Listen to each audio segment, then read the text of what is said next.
Paper leak मामले पर प्रधानमंत्री नरेंद्र मोदी के ऐलान के बाद से सियासत और भी तेज हो चुकी है। राहुल गांधी ने पीएम पर सीधा पलटवार करते हुए 3 बड़ी मांगे दोहरा दी है और सरकार पर गंभीर आरोप भी लगा दिए हैं। आखिर राहुल गांधी ने क्या कहा है और पूरा मामला क्या है, आइए जानते हैं इस रिपोर्ट में। नमस्कार, मैं हूं फरीदा गजर। इस वक्त आप जुड़े हुए हैं न्यूज 24 के साथ।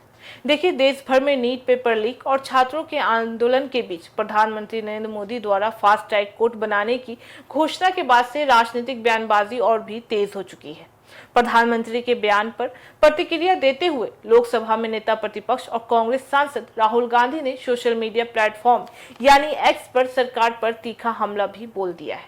राहुल गांधी ने आरोप भी लगाया है कि देश के युवाओं के भविष्य को सबसे ज्यादा नुकसान मौजूदा सरकार ने भी पहुंचाया है। उन्होंने कहा है कि सरकार ने शिक्षा व्यवस्था को कमजोर होने दिया है और इसके लिए जिम्मेदार लोगों को संरक्षण भी दे दिया है। राहुल गांधी का साफ कहना है कि सिर्फ नई घोषणाएं कराने से समस्या का समाधान नहीं होता है, बल्कि जिम्मेदारी तय करना भी उतना ही जरूरी भी होता है। राहुल गांधी ने इस दौरान छात्रों की 3 प्रमुख मांगों को भी दोहरा दिया है।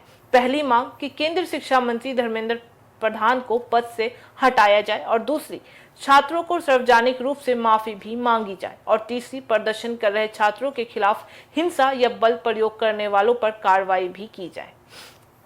इससे पहले प्रधानमंत्री नरेंद्र मोदी ने अपने सोशल मीडिया पोस्ट में भी कहा था कि देश के युवाओं का भविष्य सरकार की सबसे बड़ी प्राथमिकता भी है। उन्होंने घोषणा भी की है कि पेपर लीक के मामलों में दोषियों को जल्द और कड़ी सजा दिलाने के लिए फास्ट ट्रैक कोर्ट भी बनाए जाएंगे। इसके साथ ही बता देते हैं कि प्रधानमंत्री ने यह भी कहा है कि संबंधित विभागों को आवश्यक कार्रवाई के निर्देश भी दे दिए गए हैं और युवाओं के भविष्य से खिलवाड़ करने वालों को भी किसी भी कीमत पर बख्शा भी नहीं जाएगा। वहीं बता देते हैं कि कांग्रेस के वरिष्ठ नेता जयराम रमेश ने भी प्रधानमंत्री पर निशाना साध दिया है। उन्होंने साफ कहा है कि सरकार को संसद में आकर इस गंभीर मुद्दे पर चर्चा भी करनी चाहिए। उनका आरोप था कि प्रधानमंत्री का सोशल मीडिया पोस्ट इस बात का संकेत भी है कि सरकार छात्रों के आंदोलन और विपक्ष के दबाव को महसूस भी कर रही है। उन्होंने सरकार की कार्यशैली पर भी सवाल उठा दिए हैं और परीक्षा प्रणाली को लेकर चिंता भी जता दिया है। दूसरी ओर बता दें कि केंद्र सरकार का कहना भी है कि वह परीक्षा प्रणाली को मजबूत करने और पेपर लीक जैसी घटनाओं पर सख्त कार्रवाई करने के लिए लगातार कदम भी उठा रही है। वही बता दें कि सरकार का दावा भी है कि फास्ट ट्रैक कोर्ट के गठन से ऐसे मामलों में जल्द सुनवाई भी होगी और दोषियों को तेजी से सजा भी मिल सकेगी। अब देखिए कि इस मुद्दे पर राजनीतिक टकराव और भी तेज होने की संभावना भी बढ़ गई है। एक ओर जहां सरकार अपनी कार्रवाई और फैसलों का बचाव कर रही है, तो वहीं दूसरी ओर विपक्ष छात्रों की मांगों को लेकर लगातार सरकार पर दबाव भी बना रहे हैं। यानी कि पेपर लीक का मुद्दा अब सिर्फ एक शिक्षा तक सीमित नहीं रह चुका है, बल्कि यह एक बड़ा राजनीतिक मुद्दा भी बन चुका है।